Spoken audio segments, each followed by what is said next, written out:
We have a picture in our heads of the American Revolution. We see the flags, we see the muskets, we see the glory.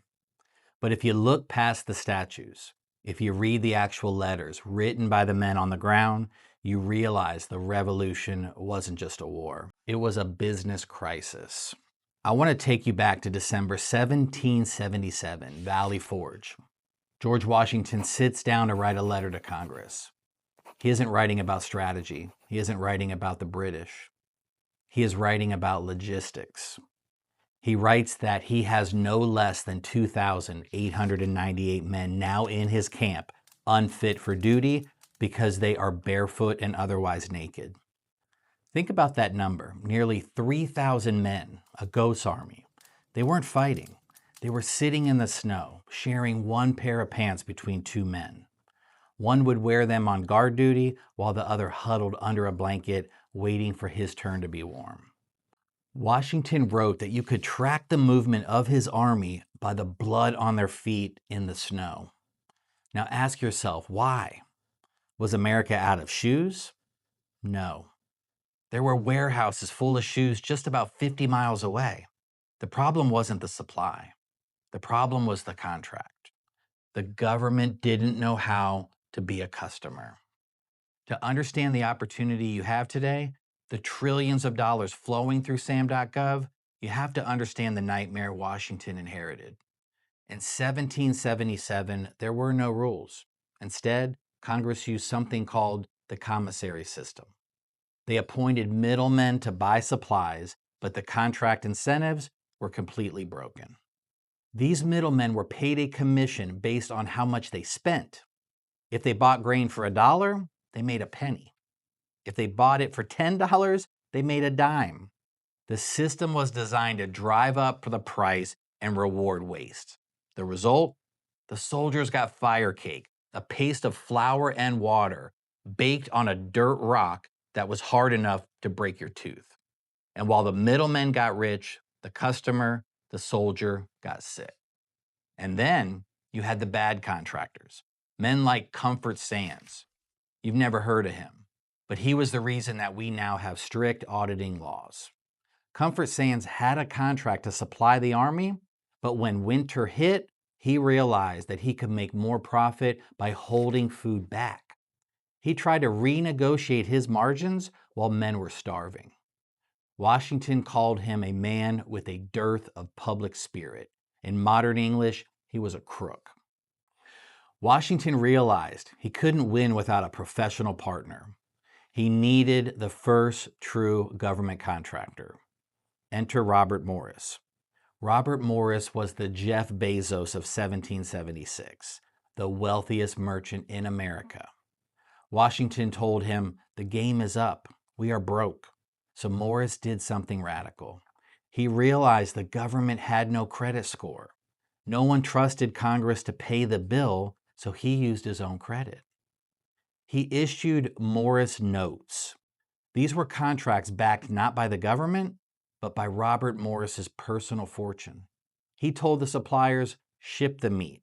If Congress doesn't pay you, I will." He invented credit worthiness. He understood that a contractor won't work if they don't believe the check will clear. Morris literally financed the Battle of Yorktown with his own money. This is your first lesson. When you bid on a contract today, you are trusting a system that Robert Morris built. You are trusting that the client has the money. But systems take time, and hunger is immediate. So fast forward to 1783. The war is technically won, but the checks hadn't cleared. The army was camped in Newberg, New York. They hadn't been paid in years, and a letter started circulating among the officers, the Newberg Address. It was a call to mutiny. The officers, the men with swords, were planning to march on Philadelphia, burn Congress to the ground, and take their money by force. Washington hears about the coup. He rides to the meeting hall. He walks in. The room is ice cold. But these men love him. They bled for him. But they feel betrayed by the customer. Washington pulls out a letter to read to them, a promise that the payment is coming. But he stumbles. He squints. The writing is small. He stops. He reaches into his coat pocket. He pulls out a pair of spectacles.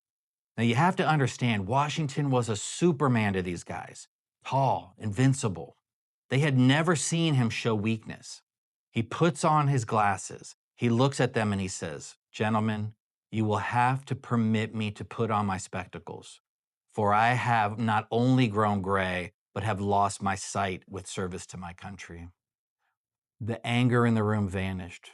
Men who had bayoneted redcoats started to weep. They realized Washington wasn't the government. He was one of them. He was suffering with them. He was waiting on the same check. And the mutiny ended right there. Now, if you didn't know that story about Washington glasses, hit the like button right now. It helps us share this history with more people. Washington saved the army that day with his pair of glasses, but he knew that he couldn't rely on emotion forever. He needed a system. So in 1792, as president, he signed the first true federal procurement law. He fired the committees. He centralized the buying power in the Treasury Department. He built the vault. Before Washington, the federal budget was just an empty promise. He turned it into a real functioning bank. He created the power of the purse. He established the rule that we live by today. The government pays. So when we talk about the vault being open, we mean that Washington unlocked the mechanism. He turned the U.S. government into the largest, most reliable customer on earth. He made it possible for businesses and for you to serve your country and to get paid for it.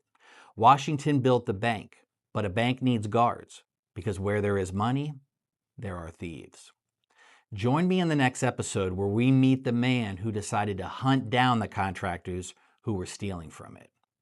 We're going to meet the enforcer, Abraham Lincoln. I'm Jason Bortz. Make sure you subscribe so you don't miss part 2. I'll see you on the next one.